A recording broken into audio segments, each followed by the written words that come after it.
seller lead sheet. You're definitely going to go through a lot of things on there. It's going to be a great way to possibly make money, especially if you can do a wholesale deal or a rehab deal or whatever it might be. But you definitely want to find out the number one most important question that you're going to ask them is, why are you selling? Or why are you looking to sell at this time?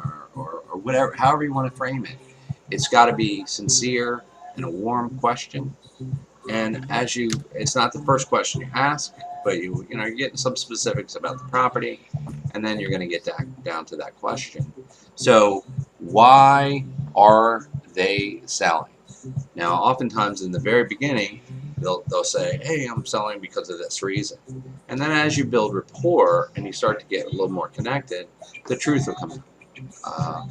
And the ugly truth typically will come out because they want to know who you are.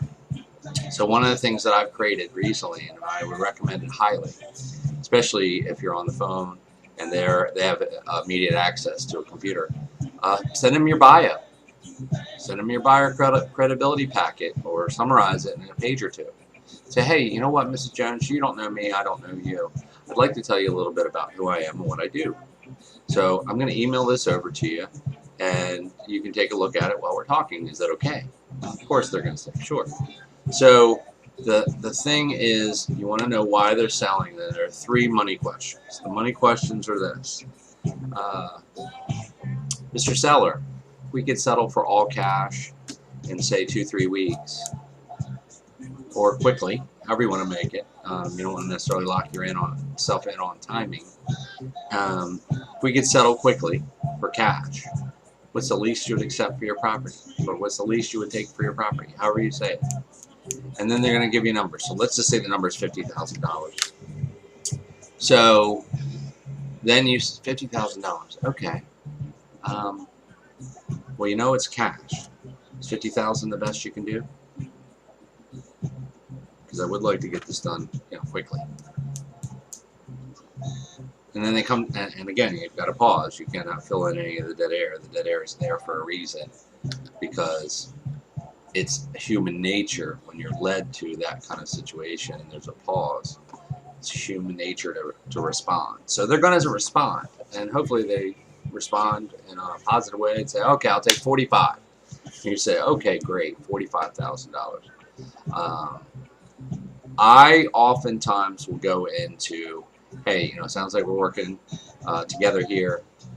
Do some due diligence, and then I set up an appointment to go see the property. So, but there is a third question, and this is from Ron LeGrand, and he's the master of negotiating with sellers. I've never met or heard of anyone better than him, and if they are, they're equals, but they're definitely not better. And the third question is this.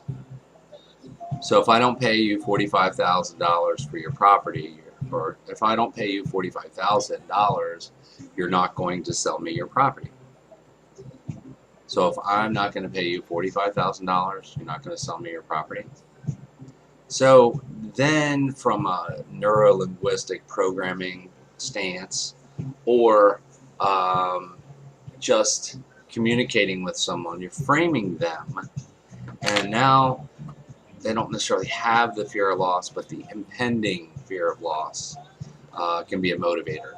And a lot of times people come down to 50 on the first question, 50 on the first question, 45, and then maybe say, hey, 40, whatever it might be.